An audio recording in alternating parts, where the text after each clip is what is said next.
Nabi hulurkan tangan daripada kubur itu, betul ke tak? Tak payah pergi cari, sebab benda tu dah berlaku dah. Sanad pun tak jelas.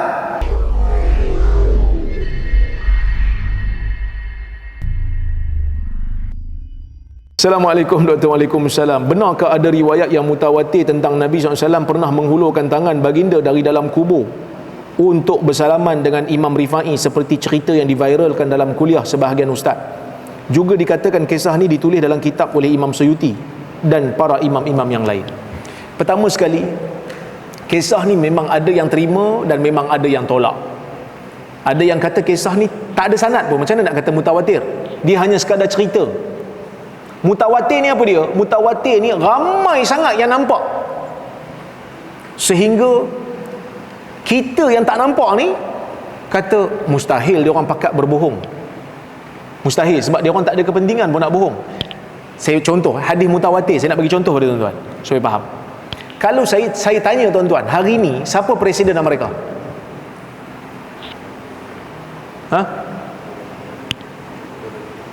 Dennis dia tahu lah. Dia suka tengok cerita orang putih.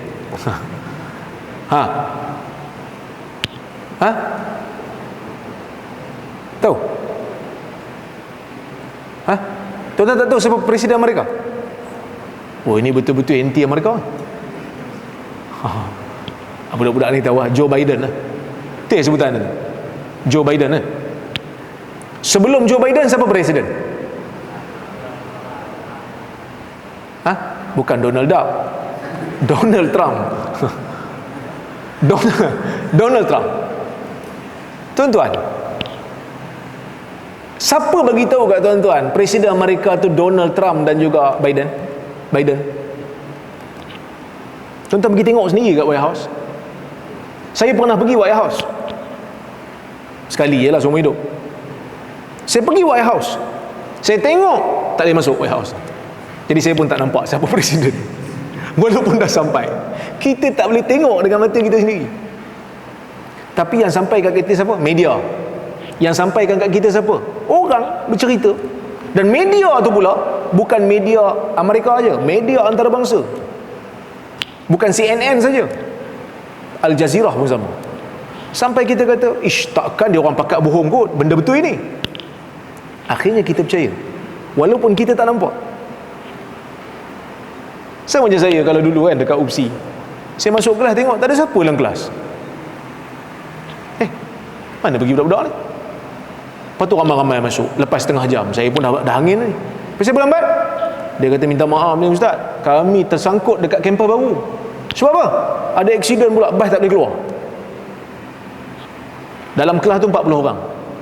Ada tak kemungkinan 40 orang tu bohong? Dia orang dah terlambat, pakat-pakat.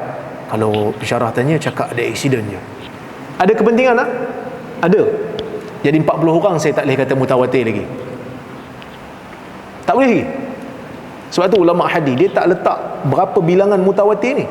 Ada yang kata 10, ada yang kata 40, ada yang kata 4. Tapi sebenarnya tak ada had. Sebab setiap riwayat berbeza mengikut kecenderungan perawi yang meriwayatkan. Ada riwayat 4 orang jadi mutawatir dah. Ada riwayat 10 orang tak jadi lagi. Sebab masing-masing ada kecenderungan. Mungkin yang 10 tu kecenderungan ni sama. Bukan mereka berpakat, tapi kebarangkalian tu ada. So 40 orang ni mungkin tak tipu. Tapi saya sebagai orang yang tak pernah tengok aksiden yang berlaku dekat kampus baru, bila sampai cerita kat saya kena semak lah. 40 orang ni ada tak kebarangkalian mereka tipu? Sebab dah terlambat masing-masing? Ada kebarangkalian? Mungkin. Tapi sebab semua baik-baik, tengok muka pun soleh, ahli-ahli syurga semua ni, saya kata riwayat ni sahih. Tapi belum capai tahap mutawatir. 90% percaya, 10% ada kebarangkalian mereka ni tersilap ataupun berbohong. Tapi 90% saya percaya hadis ni sahih. Saya pun keluar daripada kelas mengajar, habis setengah jam, sebab kelas sejam, habis setengah jam saya pun keluar, pergi hadir pula mesyuarat. Dalam mesyuarat tu ada pula kawan-kawan duk bercerita, sama-sama mereka pensyarah-pensyarah duk bercerita, tadi ada aksiden dekat kampus baru dahsyat, banyak kereta tak boleh keluar, dia langgar pagar universiti, melentang pula, tak boleh keluar kereta. Saya dapat satu lagi sumber, ni cerita sama tadi. Nak kata yang ni pakat tak mungkin. Pergi pula makan dekat restoran, cerita benda yang sama. Pergi pula jumpa dengan Pak Gad. Pak Gad pun cerita yang sama. Akhirnya saya kata, cerita ni betul walaupun saya tak pernah tengok. Saya akal saya kata, mustahil mereka berpakat untuk bohong. Sebab yang ni tak kenal dengan yang tu tak kenal dengan yang ni. Tak ada kepentingan pun untuk mereka bohong. Akhirnya akal saya kata, cerita ni betul. Ilmu hadis ni ilmu akal. Bukan ilmu hadis, ilmu faham hadis. Ilmu nak nilai hadis ni akli, logik,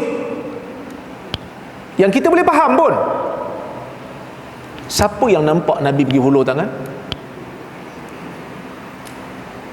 Nak kata mutawatir tu payah sikit, walaupun ada yang dakwa. Jadi sebab itu ada yang tolak, ada yang terima. Tapi adakah kita kalau tak percaya, terganggu akidah, dia tak termasuk dalam rukun iman, tak termasuk dalam rukun Islam? Jadi kita kena carilah ustaz, Nabi hulurkan tangan daripada kubur dia tu betul ke tak? Tak payah pergi cari, sebab benda tu dah berlaku dah. Sanad pun tak jelas. Yang paling penting apa dia? Tak payahlah pergi cari Nabi keluarkan tangan daripada kuburnya untuk salam dengan orang. Carilah hadis-hadis Nabi SAW yang telah lama keluar dalam kitab hadis. Faham? Ada orang kadang-kadang hadis dia tak mau pun, tapi dia heboh dengan cerita-cerita macam ni. Bukanlah cerita tu saya kata bohong, tapi kadang-kadang kita tak seimbang. Cerita-cerita macam ni cukup berkenan, tapi lebih baca hadis, orang Melayu tak faham hadis ni, tak payah baca hadis lah. Kita kena seimbang. Hadis Nabi tu lebih penting. Ada manusia sampai pergi cari kuda Nabi, keturunan kuda Nabi. Dia kata kami telah menjumpai dekat sebahagian-sebahagian negara, inilah keturunan kuda Nabi. Saya pun heran, betul ke tak betul? Siapa pergi cek DNA? Pergi cari kuda Nabi. Hadis Nabi ada lebih penting untuk kita amalkan.